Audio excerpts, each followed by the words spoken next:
နဲ့ပိုက်ဖက်ပါမယ်ပထမတစ်ပိုင်းအနေနဲ့ယောမအခန်းကြီး7အခန်းငယ်36ယောမအခန်းကြီး7အခန်းငယ်36ခတ်သိမ်းသောအရာတို့သည်ကိုယ်တော်အထဲ၌၎င်းကိုယ်တော်အားဖြင့်၎င်းကိုယ်တော်အဖို့အလို့ငါ၎င်းဖြစ်ကြ၏ကဘာအဆက်ဆက်ဖုန်ကြီးတော်မူစေတည်းနောက်တစ်ခေါက်ထပ်ပတ်ပါမယ်ခတ်သိမ်းသောအရာတို့သည်ကိုယ်တော်အထဲက၎င်းကိုယ်တော်အားဖြင့်၎င်းကိုယ်တော်အဖို့အလို့ငါ၎င်းဖြစ်ကြ၏ကဘာအဆက်ဆက်ဖုန်ကြီးတော်မူစေတည်းနောက်တစ်ပိုင်းဟေဘရဲဩဝါဒစာဆောင်အခန်းကြီး73အခန်းငယ်16ကျေးဇူးပြုခြင်းဥစ္စာဝေမျှခြင်းအမှုတို့ကိုမမေ့မလျော့ကြနှင့်ထိုသို့သောရစ်ကိုဖျားသခင်သည်အာရနှစ်သက်တော်မူ၏ကျေးဇူးပြုခြင်းဥစ္စာဝေမျှခြင်းအမှုတို့ကိုမမေ့လျော့ကြနှင့်ထိုသို့သောရစ်ကိုဖျားသခင်သည်အာရနှစ်သက်တော်မူ၏ကျေးဇူးတင်ပါတယ်အားလုံးမင်္ဂလာပါလို့ယေရှုနာမနဲ့နှုတ်ဆက်ပါတယ်ဘာဖြစ်လို့လဲဆိုတော့ကျွန်တော်ကကရင်ဖြစ်ပြီးတော့ကရင်လိုကျွမ်းကျင်ချင်းတောက်ဆိုနိုင်တဲ့အင်အားမရှိပါဘူးဒါကြောင့်မလို့ကျွန်တော်မြန်မာလိုပဲတန်းစာတွေဖတ်ထားတဲ့မှတ်ထားတဲ့တန်းစာလေးကိုနည်းနည်းလေးဝင်ငှခြင်းတယ်အနေငယ်အချက်၃ချက်ကလေးကိုပဲဝင်ငှမှာဖြစ်ပါတယ်ခဏလေးဆူတောင်းရအောင်မြတ်တန်ရှင်းဆုံးလွယ်သာသမီရောက်စီကိုချစ်တော်မူသောမေတ္တာတော်ရှင်ဖပါဗျာမထိုက်တန်ပဲနဲ့ဒီနေရာကိုကိုရရှင်အသုံးပြုရတဲ့အတွက်အထူးကျေးဇူးတင်ပါတယ်အားနည်းတဲ့အဖြစ်ကိုဖြစ်လို့လဲအခုစင်ကြရမယ့်အကြောင်းများကိုဝင်ငှတဲ့ခါမှာကျွန်တော်ဝင်ငှခြင်းမဟုတ်ပဲနဲ့အရှင်တော်ဝင်ခြင်းတော်ဖျားမာဇကူညီခြင်းပြောဆိုခြင်းဖြစ်စေပါမိချောင်းတပါးရောသားတော်သခင်ယေရှုခရစ်၏မြတ်သောမဟာနာမကိုအမိပြုလဲအလုံးယိုသေးလေးမှဆိုဖြင့်ဆက်ကပ်ပါပြီမေတ္တာတော်ရှင်ဖပါဗျာအာမင်ဒီနေ့ပထမချက်အနေနဲ့ကျွန်တော်ပြောချင်တာကတော့ဒီဟေဘရဲဩဝါဒစာအခန်းကြီး73မှ15မှာဖော်ပြတဲ့အတိုင်းထို့ကြောင့်ငါတို့သည်ကျေးဇူးတော်ကိုဝန်ခံလျက်နှခမ်းအသီးသီးဟူသောချီးမွမ်းခြင်းရစ်ကိုသခင်ယေရှုခရစ်တော်အပြင်ဖခင်သခင်ရှင်၌အစဉ်ပူဇော်ကြကုန်အံ့အဲ့မှာအဲ့ကျမ်းကဘာဖြစ်မဲ့ဆိုရင်တော့ကျမ်းပါစမှာတော့ရှင်ဘောလူလို့ထင်ရပြီမဲ့ဘသူရေးရမှန်းလဲသူတို့မပြောထားပါဘူးဘယ်မှာရေးဆိုရဲလဲမသိရပါဘူးဒါပေမဲ့အဓိကကျွန်တော်တို့ကခရစ်တော်ကိုမျက်မှောက်ပြုပြီးတော့မှနှခမ်းရဲ့အသီးကိုစားဖို့သွန်သင်ထားတာဖြစ်ပါတယ်ကျွန်တော်တို့ယုံကြည်တဲ့သူတွေအယောက်စီတိုင်းကဒီနှုတ်ကထွက်တဲ့စကားအဲ့အသီးကိုစားရမှာဖြစ်ပါတယ်ဆိုကြပါစို့ကျွန်တော်တို့ကဥမာလူသားစစ်ပဲသွားနေတယ်တယောက်နဲ့တယောက်တွေ့လို့ရှိရင်နှုတ်ဆက်တယ်နှုတ်ဆက်ကြတော့ဘာတွေတွေ့လဲဆိုတော့ဈေးဝယ်တာအဆင်မပြေတဲ့အကြောင်းเนาะပတ်စံ9000ပါရင်ဘာမှမပါတဲ့အကြောင်းဆိုတော့ဒီနှုတ်ထွက်စကားတွေဒါလည်းအရင်ရေးကြည့်ပါတယ်ဒီနှုတ်ထွက်စကားတွေကိုဆင်ញင်ဖို့ပေါ့နော်ဘာလို့ဆိုဒီနှုတ်ကိုဘုရားကောင်းကြီးပေးထားတာဖြစ်တယ်ဒါမှနောက်တစ်ခုရှိတာကကျွန်တော်တို့တွေကမူသားမပါလင်္ကာမချောအဲ့ဒီစကားကဘာစကားလဲဆိုတော့ဥမာဆိုကြပါငယ်ငယ်တော့ဆိုကလေးကြောက်ကအပြစ်လုပ်ရင်ဒါလှုပ်လားလို့မေးလိုက်လို့ရှိရင်ကလေးကသူရိုက်ခံမှာဆိုလို့အဆူခံမှာဆိုလို့မလုပ်ပါဘူးဆိုတဲ့စကားအကျင့်ကဒီနေ့တိုင်ကျွန်တော်တို့လူကြီးတွေအထိပါလာတယ်ကြောင်းလဲသူများအထင်မြင်သိခံမှာကြောက်တယ်သူများပြစ်တင်မှာကြောက်တယ်ဒါကြောင့်မို့လဲဘယ်လိုပြောမလဲဟိုပေါ့လိန်ညာတာပေါ့ဘုရားသခင်ကတော့မကြိုက်ဘူးဒါပေမဲ့လောဆယ်ကိုကသက်သာတယ်ဒီလိုသဘောမျိုးပေါ့နော်ဆိုတော့အဓိကတော့ဘုရားကိုမျက်မှောက်ပြုပြီးတော့အခက်ခဲကိုကျော်လွှာမျက်မှောက်ပြုကျော်လွှာမှာဖြစ်တယ်ဘာဖြစ်လဲဆိုတော့ဒီကျွန်တော်တို့ဒုက္ခကိုအခက်ခဲကိုမျက်မှောက်ပြုနေရင်လည်းဒီအမင်္ဂလာစကားတွေကိုပြန်ပြီးတော့ပြောထွက်လာတယ်စကားနောက်ကိုတရားအမြဲပါတယ်အစင်မပြေဘူးဆိုတဲ့စကားများသောအားဖြင့်လူတော်တော်များများမှာကြားရတယ်အဲ့ဒီစကားမျိုးကိုထွက်မှမဲ့အစားဘောနော်ကျွန်တော်တို့ကျေးဇူးတော်ကိုကျေးဇူးချီးမွမ်းမဲ့စကားအဲ့စကားတွေပြောမယ်ဆိုရင်ဘုရားသခင်ရဲ့ကောင်းကြီးခံစားမှာဖြစ်တယ်နောက်ဘုရားသခင်ကအလိုတော်ရှိတယ်ဒီချီးမွမ်းမှုကိုသူကလူတွေကိုတယောက်ချင်းစီတယောက်စီတိုင်းနှုတ်ကိုကောင်းကြီးပေးတယ်ဘယ်လိုကောင်းကြီးပေးရလဲဆိုတော့ဒီကဘာဦးကျမ်းအခန်းကြီး2အခန်းငယ်19မှ20မှာဘုရားသခင်ကတဲ့ဘုရားသခင်ဒီမြေတရိษံနဲ့ငိုးကောင်းငင်ငှဲ့အပေါင်းတို့ကိုမြေဖြစ်ဖန်ဆင်းထားပြီးတော်မူပြီးလင်လူသည်ဘယ်သို့ခေါ်ရမည်ကိုသိခြင်းငှာလူရှိရသို့ဆောင်ခဲ့တော်မူ၏လူသည်လည်းအသက်ရှင်သောတရားဝါအပေါင်းတို့ကိုခေါ်ဝေါ်သမုတ်သည့်အတိုင်းနာမည်အသီးသီးရှိကြ၏ ထိုလူသားတို့သည်တားရင်ပေါင်းကို၎င်းဒီမိုးကောင်းငယ်ငှဲ့တို့ကို၎င်းတာရဲပေါင်းကို၎င်းအမိပေး၍မှဲ့လေ၏ဒါပေမဲ့ဘာတို့တော့လဲလူနဲ့တူတဲ့အထောက်အမကအဲ့ချိန်မှာမပေါ်သေးဘူးဆိုတော့ဟိုအေးဝကိုပြမဖန်ဆင်းသေးဘူးအဲ့ဒါကြောင့်မလို့လူနှုတ်ကိုဘယ်လိုပြေးစဲအမှသူကတရိษံတွေကိုခေါ်ခဲ့တယ်ဆိုကြပါသူ့မှာဒီကောင်ကဘာကောင်လို့ခေါ်မှာမင်းဘယ်လိုခေါ်မလဲပြမေးတော့ဒါကြားဒါတော့ဒါဆင်းဒါပါဒါမြောက်ဘောနော်ဒါနွားအဲ့လိုခေါ်တယ်အမျိုးမျိုးပေါ့နော်မြောက်လည်းခေါ်တယ်မွေလည်းခေါ်လာတယ်အဲ့ဒါအာဒံကနှုတ်ကနေပြီးတော့နာမည်ပေးရတာဘာလို့ဘုရားကဘယ်လောက်ထိလူနှုတ်ကိုကောင်းကြီးပေးသလဲဆိုရင်ဒီဟိုနှုတ်မှာတကူပေးရတယ်ခွန်အားပေးရတယ်ပိသိက်ပေးရတယ်ဆိုတာကအခုယနေ့ကျွန်တော်တို့သိနေရတဲ့ကြားလူအလုံးသိတဲ့ကြားကိုမြောက်လို့ကျွန်တော်တို့ပြောလို့မရဘူးနော်ပေးလို့လည်းပြောလို့မရဘူးပြောရင်စင်ကိုကလေးအုပ်လို့လည်းပြောလို့မရဘူးအဲ့လိုပြောရင်ဒီလူကယူနေတယ်လို့လည်းသတ်မှတ်အဲ့တော့ဘုရားကအာရန်ကိုခိုင်းနာတဲ့အတွက်စင်ကစင်ပဲကြားပဲဘယ်သူမှပြောင်းခေါ်လို့မရဘူးဒါကြောင့်မလို့လူရဲ့နှုတ်တွေကိုတဲ့ဘုရားသခင်ကကောင်းကြီးပေးထားတာဖြစ်တယ်အဲ့မှာကျွန်တော်တို့ရဲ့ဒီခုဓမ္မဟောင်းကျမ်းမှာကပ္ပဦးကျမ်းမှာခုနလိုပဲဘုရားသခင်ဝိသိပေးရတဲ့စကားကိုပြောင်းလို့လည်းမရအောင်ပြောင်းလို့မရတဲ့ပြင်နှုတ်ကပတ်တော်ထဲမှာရှိတဲ့ကျမ်းစာစကားတွေကိုလည်းဘလို့မှပြောင်းလို့မရဘူးဒါအဲ့ဒါတွေကိုကျွန်တော်တို့ဒီနှုတ်ကိုဆင်ခြင်ဖို့အတွက်ဆင်ခြင်ဖို့ကျွန်တော်တို့ကြိုးစားမှာဖြစ်ပါတယ်ဒုတိယချက်အနေနဲ့ကတော့တလန်ကျမ်းအခန်းကြီး23ခန်းငယ်1ကနေ3မှာထာဝရဘုရားသည်ငါ၏တိုးရင်းဖြစ်တော်မူ၏ငါသည်ဆင်းရဲမခံရစိမ့်လန်းသောအရာ၌ကျဆရာနှင့်ငါ့ကိုအိပ်စေတော်မူ၏သာသောမျက်နှာသို့လမ်းပြတော်မူ၏ဝိညာဉ်တော်အားဖြည့်၍ငါဝိညာဉ်သည်အားဖြည့်၍ငါဝါတို့ငါတရားလမ်းထဲသို့သွေးဆောင်တော်မူ၏တဲ့ဒီစကားကတော့အယံကိုစိတ်ချမ်းမြေ့စေတဲ့စကားဖြစ်တယ်ဆိုတော့ဘုရားသခင်ကကျွန်တော်တို့ကိုပို့ဆောင်တယ်စိမ့်လန်းသောအရာကိုပို့ဆောင်တယ်စိမ့်လန်းသောအရာမှာအိပ်စေတယ်ဆိုတော့ဟိုလက်ရှိနေထိုင်တဲ့အချိန်ကာလတွေကိုတာယာတဲ့ဘဝမျိုးကိုပြင်ဆင်ထားပေးတယ်ဖြစ်တယ်ဒါပေမဲ့ထပ်ပြီးတော့သူကဘာလို့ဆိုတာသောမျက်နှာကိုလမ်းပြတယ်တဲ့တာသောမျက်နှာလမ်းပြတော့ကျွန်တော်တို့တာသောမျက်နှာသွားလို့ရှိရင်ရေချိုးပြီးတော့ပြန်လို့မရဘူးအဲ့တာသောမျက်ထဲမှာကျွန်တော်တို့စီးမျောရမှာအဲ့မျက်ထဲငါးတွေကိုကျွန်တော်မျှားရမှာဟောဆိုတော့အဲ့တာသောမျက်ကဘာလဲဆိုတော့ကျွန်တော်တို့ယုံကြည်သူအရောက်စီတိုင်းခရိယန်တိုင်းဓမ္မပညာကိုသင်ကြားဖို့လိုအပ်ပါတယ်ကျွမ်းကျင်တဲ့ဆရာသမားတွေလည်းရှိတယ်ဓမ္မပညာကိုကောင်းကောင်းမွန်မွန်သင်ပေးနိုင်တဲ့ဆရာသမားတွေရှိတယ်သီအိုရီကောင်းကောင်းသင်ပေးနိုင်တဲ့ဆရာသမားရှိတယ်ကျွန်တော်အဲ့မြစ်ထဲမှာကျွန်တော်တို့စီးမျောရမှာအဲ့မြစ်ထဲကနေတော့အဲ့ထိတ်ကနေတော့မြစ်ကနေရေချိုးပြီးတော့ကျွန်တော်တို့ပြန်လို့မရဘူးဆိုတာကိုသင်ញင်မှုဖြစ်ပါတယ်ဒါကြောင့်မလို့အဲ့ဒီကတော့ဗာလဲဆိုတော့ကျွန်တော်တို့ဓမ္မပညာသင်ပေးတဲ့အကြောင်းဆိုတာကအဲ့တာသောမြစ်ကြီးဖြစ်ပါတယ်အဲ့မြစ်မှာကျွန်တော်တို့စီးမျောရမယ်အဲ့လိုစီးမျောမှလည်းကျွန်တော်တို့ရဲ့ဝိညာဉ်တွေဟာအင်အားပြည့်လာမယ်ဝိညာဉ်အင်အားပြည့်မှဘုရားသခင်ရဲ့အမှုတော်ကိုပိုင်နိုင်ကြွချင်းခုံအားရှိဆောင်တယ်ကျွန်တော်တို့လှုပ်ဆောင်နိုင်မယ်ဆိုဖို့လှုပ်ဆောင်နိုင်မှုအတွက်ကျွန်တော်တို့ကဆင်ခြင်ရမှာဖြစ်တယ်တတိယအချက်တွေကတော့ဒီယောမဝရဇာအခန်းကြီး7အခန်းငယ်36မှာခတ်သိမ်းသောယာတို့သည်ကိုရောအထဲမှ၎င်းကိုရောအားဖြင့်၎င်းကိုရောအဖို့က၎င်းဖြစ်ကြ၏တဲ့ဆိုတော့ဘုရားသခင်ရဲ့ဘောနော်ကဘာဆက်တဲ့ဘုန်းကြီးမစေတည်းဆိုပြီးတော့ဒီဘောလူကြီးကချီးမွမ်းလာတာဖြစ်တယ်အဲ့တော့ချီးမွမ်းလာတာဖြစ်တော့ဒီကျမ်းပိုက်ကိုဆင်ခြင်မဲ့ဆိုရင်ဟိုအရာခတ်သိမ်းဖြစ်ပျက်သမျှအရာအလုံးဟာသူ့တာဝန်သူ့အလုပ်အစအဆုံးသူကဖြစ်တယ်ဘုရားသခင်ကဘယ်လိုဖျားလဲဆိုတော့တပ္ပညုတညာတော်နဲ့ပြည့်စုံတဲ့ဖျားဖြစ်တယ်အရာရာကိုကြိုသိတယ်ဆိုတော့ဒီကဘာမြေကြီးကိုမပြင်ဆင်ကြတဲ့ကကဘာမြေကြီးပြင်ဆင်တယ်ဆိုရင်ကတော့နှစ်ပေါင်း6000ကျော်ပါ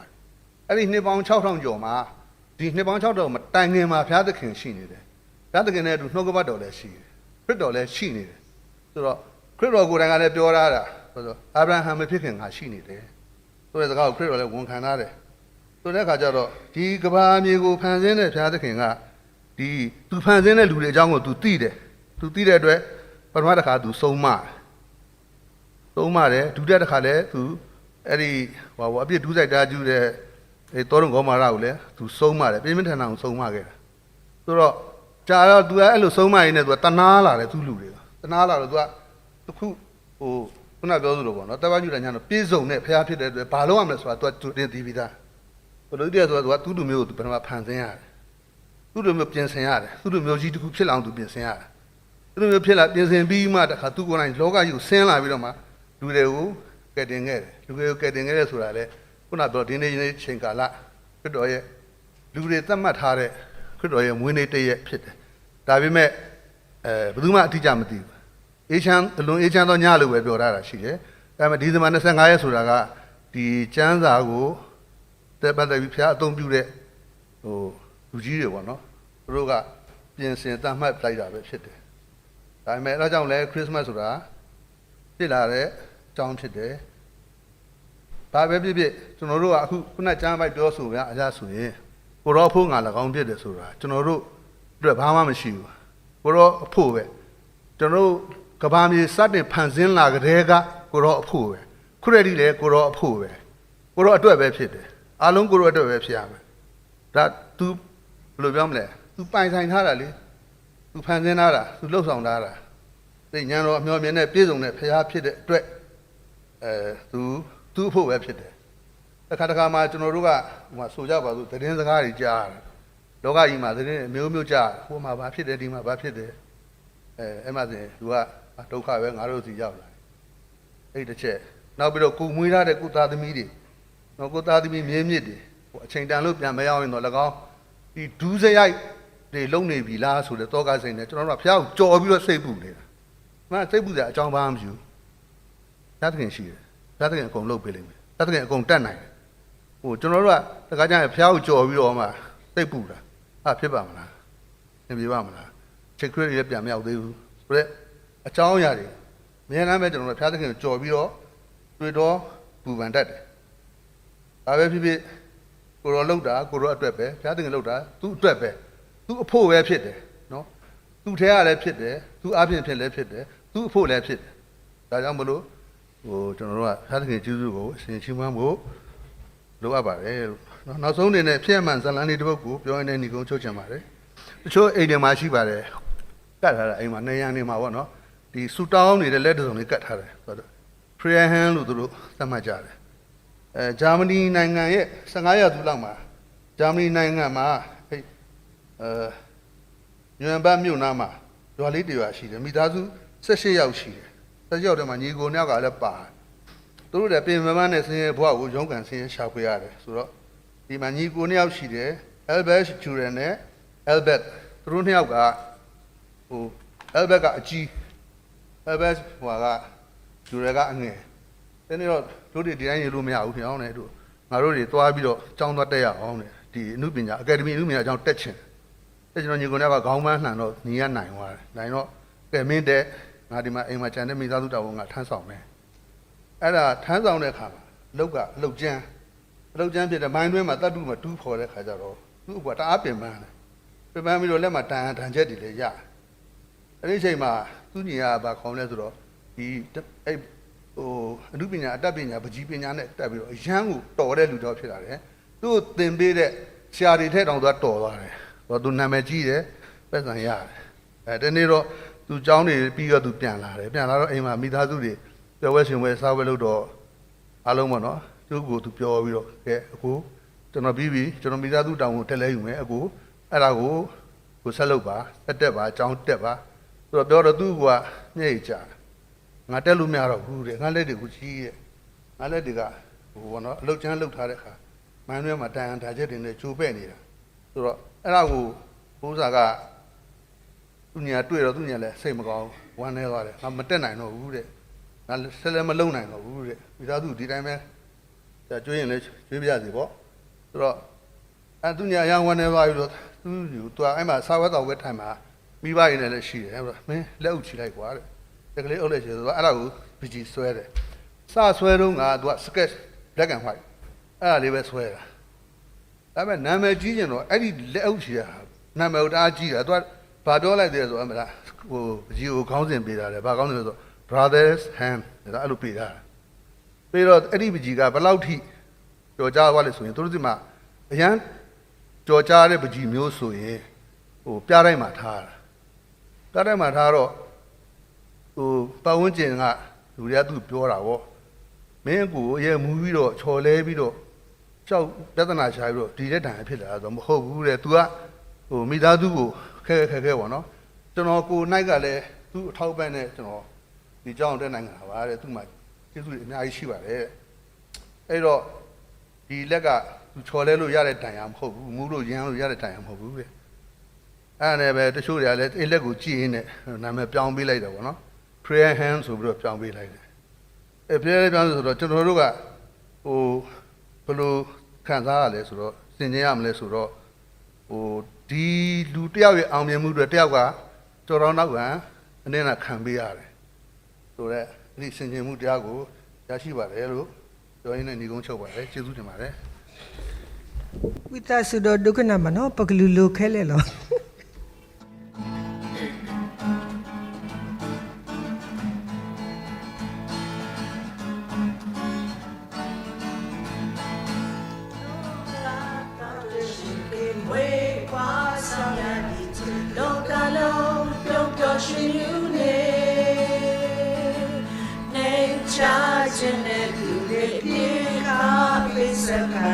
万秒起来，越唱变色。Oh, the day down the pool, 定着是给路，来看到都来给这美度。Oh, 美西呀，美西呀，老高楼，天气给出美度。Oh, 美西呀。ရှိရာလောကလုံးအပြည့်ကျွေယူဆောင်သူ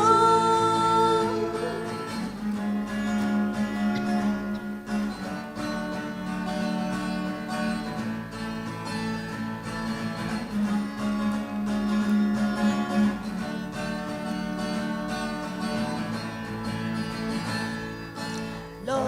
ကကကျွေရှိခေမွေဖွာဆောင်ရည်ချေလောကလုံးပြုံးပျော်ရွှင်ယူနေချ